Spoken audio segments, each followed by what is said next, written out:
second thought. Yeah. That is interesting that we take that into consideration. Yeah.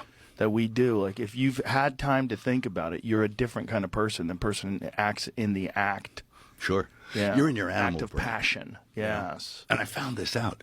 I actually spent a long time in my animal brain, which is a very horrible place to be.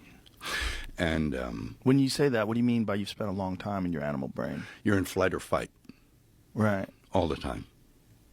You don't even sleep. It's like really not a good place to be. And if anybody looks at you the wrong way, you want to bite them. Yeah. And sometimes you say and do things that are socially unacceptable. And, I went and got a brain scan by this guy called Daniel Amen, who's this brain guy. He's against all psych meds and stuff, but he thinks like, let me have a look at your brain. And he put a radioactive tracer in me What? and to photograph my brain. Right, He works with a lot MRI, of, right? Yeah, he works with a lot of football players and guys who've Okay. had brain injuries. Man, it's thirsty in here.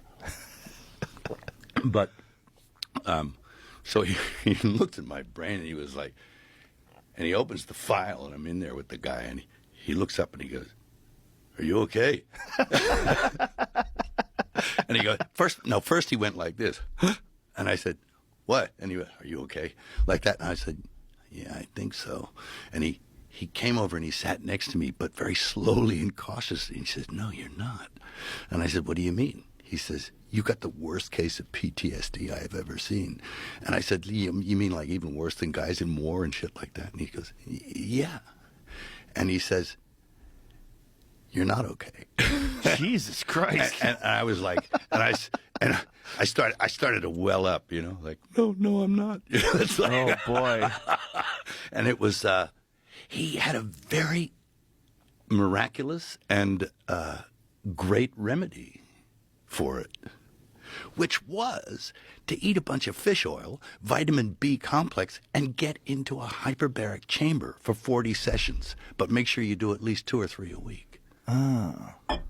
It fixed my head. Really? Yeah, it got me out of that wacky place, So it was something to do with nutrition and oxygen and Yeah. And your brain is neuroplasticity. He explained neuroplasticity to me and how, okay, you could get brain damage and like holes in your head and all, concussion. I used to play rugby. And I've been knocked out on the field a couple of times, That explains a lot. Yeah. And so you can actually heal the holes in your head. It looked like Swiss cheese in there. It's like horrible. There's a lot of these football players get like that too. The poor guy.